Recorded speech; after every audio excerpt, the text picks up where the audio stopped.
ഈശോയാൽ സ്നേഹിക്കപ്പെടുന്ന silent rose കുടുംബത്തിലെ എല്ലാ പ്രിയപ്പെട്ടവർക്കും സ്നേഹവന്ദനം.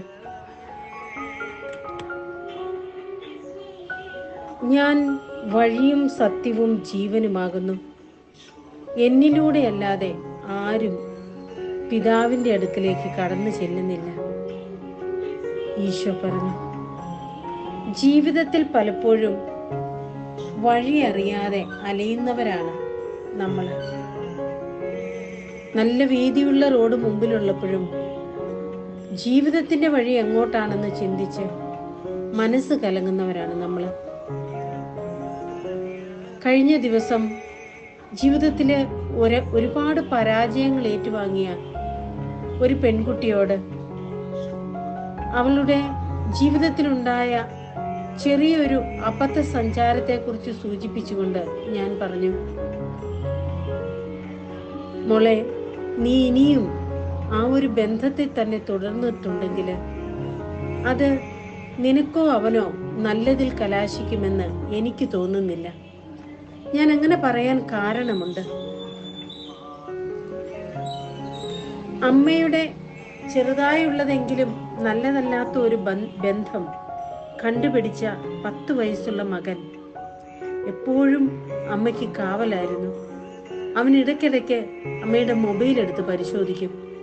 അമ്മയ്ക്കൊരു കോൾ വരുമ്പോഴത്തേക്കും ആ കുഞ്ഞിന്റെ കണ്ണുകളിൽ നിറയുന്ന ഭീതിയും അങ്കലാപ്പും നേരിട്ട് ദർശിച്ചിട്ടുള്ളവളാണ് ഞാൻ.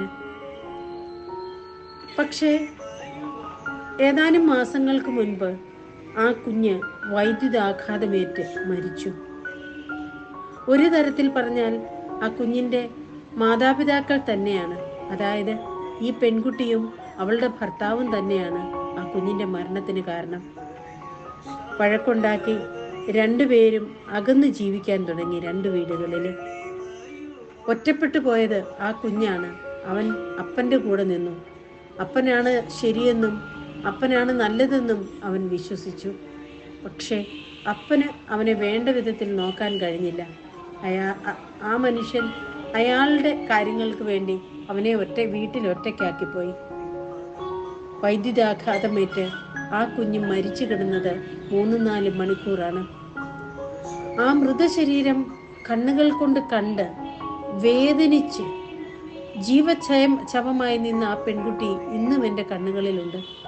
എന്നാൽ മാസങ്ങൾ കഴിഞ്ഞപ്പോൾ വീണ്ടും ആ പഴയ ബന്ധത്തിന്റെ സുഗന്ധം അവളെ തേടിയെത്തുന്നത് ഞാൻ അറിഞ്ഞു.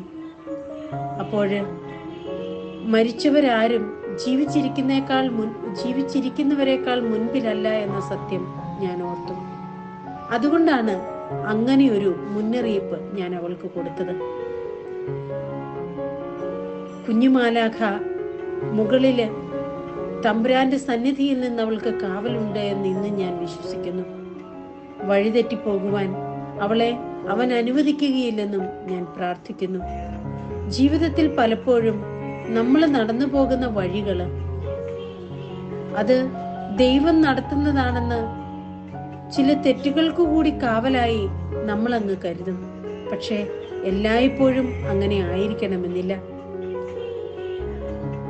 ആകാശത്തിന്റെ നിറം മങ്ങുന്നത് നിങ്ങൾ കാണുന്നില്ലേ? മഴ വരും എന്ന് നിങ്ങൾ പറയുന്നു. കാലത്തിന്റെ അടയാളങ്ങൾ വിവേചിച്ചറിയാൻ കഴിയുന്ന നിങ്ങൾക്ക് എന്തുകൊണ്ട് ദൈവവചനം മനസ്സിലാകുന്നില്ല എന്ന് ഒരിക്കല് ഈശോ ചോദിച്ചത് ഓർക്കുന്നില്ലേ?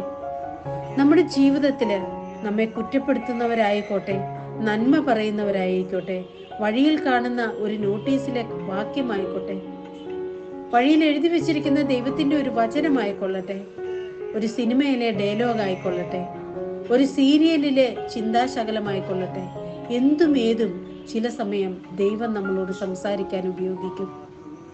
വഴി നല്ലതല്ലെങ്കിൽ ഇടത്തോട്ടോ വലത്തോട്ടോ തിരിയുമ്പോൾ ഇതാണ് വഴി, ഇതിലേ പോവുക എന്ന് ഈശോ ഓർമ്മിപ്പിക്കും.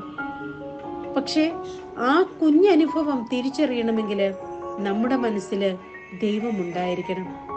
ഈശോയുടെ സന്നിധിയിലേക്ക് നമ്മുടെ ഹൃദയങ്ങളെ ചേർത്ത് വെച്ച് ഈശോയോട് നമുക്ക് പറയാം, ഈശോയെ, മോശയ്ക്കുണ്ടായ അനുഭവം ഞങ്ങൾ ഓർക്കുന്നു. അവൻ വലിയ അട്ടഹാസത്തിലും കൊടുങ്കാറ്റിലുമൊക്കെ നിന്നെ തേടി. എന്നാൽ നീ കടന്നു വന്നത് ഒരു മന്ദമാരുതനെ പോലെയാണ്. ഞങ്ങളുടെ ജീവിതത്തിലേക്ക് വെളിച്ചം പകർന്നുകൊണ്ട് കടന്നു വരുന്ന വ്യക്തികൾ, വസ്തുതകൾ എല്ലാത്തിനെയും തിരിച്ചറിയാൻ, ഞങ്ങളുടെ മനസ്സിനെ അത് തൊടുമ്പോൾ അതൊന്ന് തിരിച്ചറിയാനുള്ള കഴിവ് നല്ല ഈശോയെ ഞങ്ങൾക്ക് തരണമേ. ചെറിയ ചെറിയ സൗഹൃദങ്ങൾ പോലും കുടുംബജീവിതത്തിൻ്റെ ഭദ്രതയെ നശിപ്പിക്കുന്ന ഈ കാലഘട്ടത്തിൽ ബന്ധങ്ങളിൽ സത്യസന്ധത പുലർത്താൻ, ആത്മാർത്ഥതയോടെ സ്നേഹിക്കുവാൻ ഈശോയെ ഞങ്ങളെല്ലാവരെയും അനുഗ്രഹിക്കണമേ എന്ന് പ്രാർത്ഥിക്കുന്നു. ആമേൻ.